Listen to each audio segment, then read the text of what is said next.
नमस्कार दोस्तों, आज की हमारी कहानी है माइका हुआ पराया। हेलो हेलो, राहुल सो गए थे क्या? सविता अपने पति को पूछ रही थी। नहीं नहीं, हाँ कहो। मैं कह रही थी कि आप ऑफिस के काम से मुंबई अगले हफ्ते चले जाना, कल हमें लेने आ जाओ, सविता ने धीरे से कहा। क्या यह तुम कह रही हो जो एक हफ्ते का प्रोग्राम बना कर मायके जाती थी तो 10-12 दिन से पहले कभी नहीं आती थी? मैं फ़ोन कर कर थक जाता था, राहुल ने बड़ी हैरानी से कहा।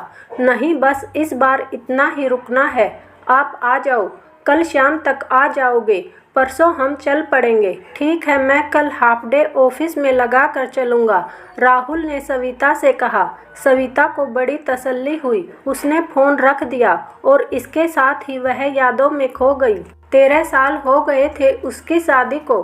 हर बार गर्मी की छुट्टियों में आती तो बाबूजी एक एक दिन करके उसका जाना रुकवाते रहते और वह राहुल को फ़ोन कर करके एक एक दिन बढ़वाती जाती। पिछली छुट्टियों में भी वो यूं ही फ़ोन पर राहुल से एक एक दिन बढ़वा रही थी कि आखिर बिना बताए राहुल आ ही गए थे।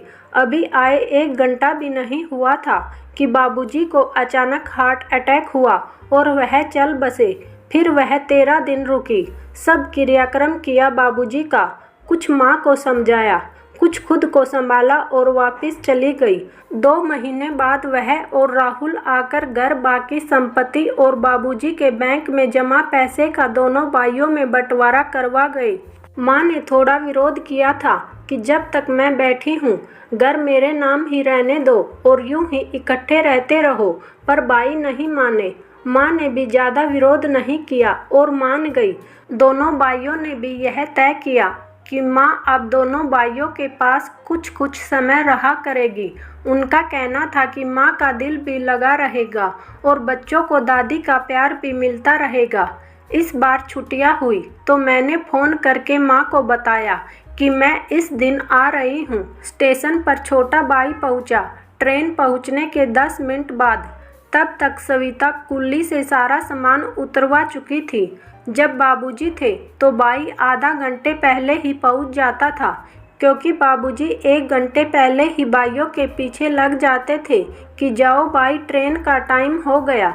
फिर भाई राहुल को फ़ोन करके पूछता था कि सविता कौन से डिब्बे में है, उसी डिब्बे के आगे खड़ा मिलता था। इस बार बच्चों और सामान के साथ भाई घर के गेट पर उतार कर चला गया।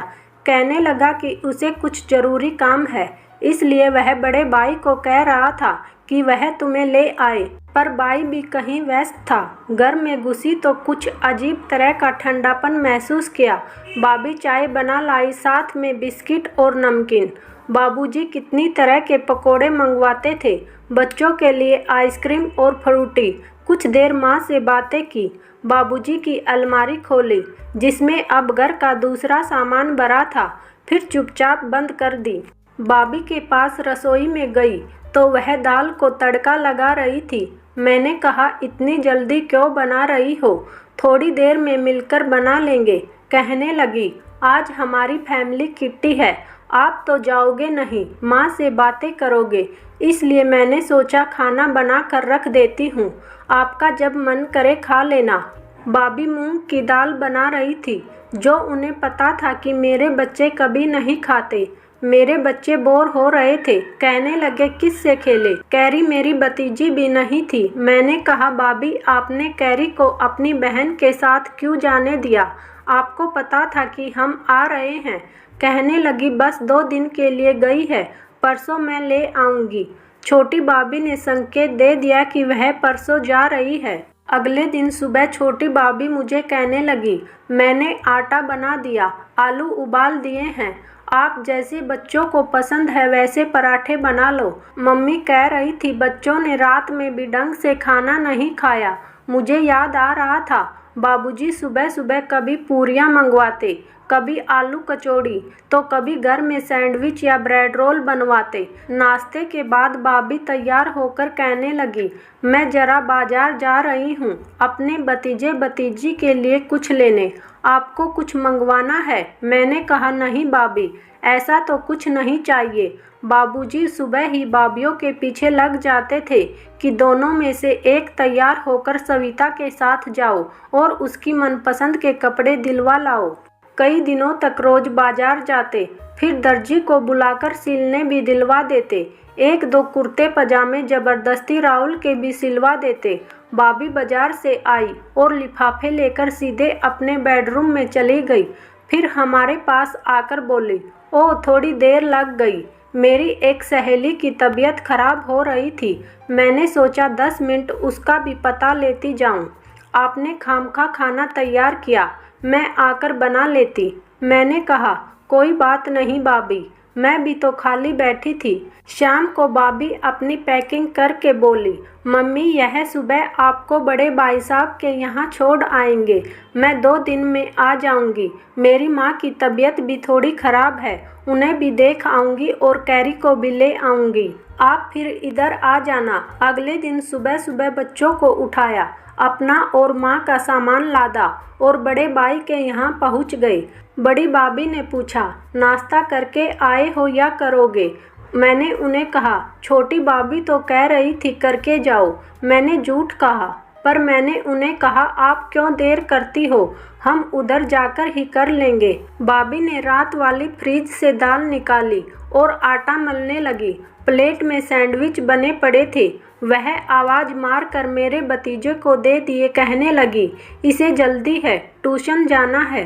नाश्ते के बाद बाकी काम करके भाभी सिलाई मशीन निकाल लाई और कहने लगी, चलो आपकी और मम्मी की मदद से यह कपड़े ही ठीक कर लेती हूँ, अकेले तो समय ही नहीं मिलता।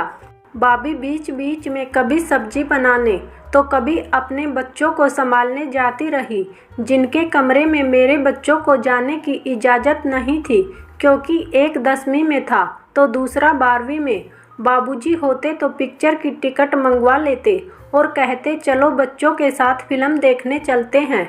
शाम की चाय तक मैंने और माँ ने सारे कपड़े निपटाए। बच्चे काफ़ी बेचैन हो रहे थे। मैंने भाभी से कहा, चलो पार्क में चलते हैं, भाभी जरा घूम आएंगे। कहने लगी, आप मम्मी के साथ जाओ, मैं जरा शाम के खाने की तैयारी करती हूँ। बाबूजी बच्चों को रोज़ शाम को पार्क में लेकर जाते, झूले झुलाते, पार्क के बच्चों से उनकी दोस्ती करवाते, सब बच्चों को इकट्ठा करके कोई गेम खिलवाते। जब पार्क से वापस आते तो बच्चों के दोनों हाथ खाने पीने की चीज़ों से भरे होते थे। साथ ही मेरे लिए दशहरी आम और लीची लाना कभी नहीं भूलते थे।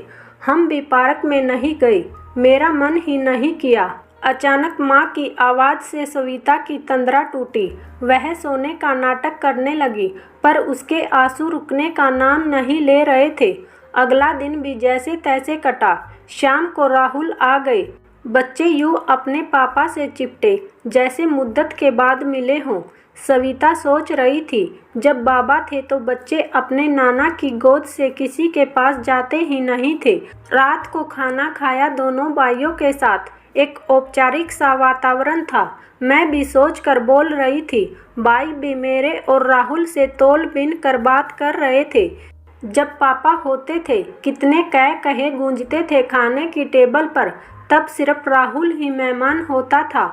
मैं तो फैमिली मेंबर होती थी। मुझे हर चीज़ का पता होता था। मैं हर चीज़ अधिकार से उठा लाती थी। अब जिस चीज़ का पता भी है कि कहाँ रखी है, तब भी भाभी से मांगती हूँ। सुबह उठकर हम तैयार हो गए। भाभी ने पूछा, पराठे बना कर बांध दो। मैं समझ गई औपचारिकता निभाई जा रही है, वरना पूछने की क्या ज़रूरत है। मैंने कहा, नहीं नहीं भाभी, रास्ते में अब तो बहुत ढाबे हैं, कहीं भी रुक कर खा लेंगे। पापा होते तो अब तक मेरी पसंद के बरवा करेले, मीठे पराठे और दाल के पराठे बन चुके होते। मैंने चुपचाप पर्स खोला और अपनी वापसी की बुकिंग वाली टिकट भाई को पकड़ाई और कहा, इन्हें कैंसिल करवा दो अभी। एक बार बड़े भाई ने कहा, तो फिर जल्दी क्यों जा रही हो? मैंने झूठ कहा कि मेरे ससुराल में कुछ ज़रूरी काम निकल आया, इसलिए राहुल लेने आ गए। हम गाड़ी में बैठ गए। माँ के आंसू रुक नहीं रहे थे। मैंने माँ की तरफ नहीं देखा, न ही अच्छा माँ कहा। हिम्मत ही नहीं हो पाई अपने आंसुओं को रोके रखा। पर जैसे ही गाड़ी ने घर छोड़ा, मेरा रोना इतनी जोर से छूटा कि बच्चे भी डर गए कि मम्मी को क्या हो गया। राहुल ने एक हाथ गाड़ी चलाते चलाते मेरे कंधे पर रखा और बोले, इंसान को परिस्थितियों के अनुसार अपने आप को ढाल लेना चाहिए।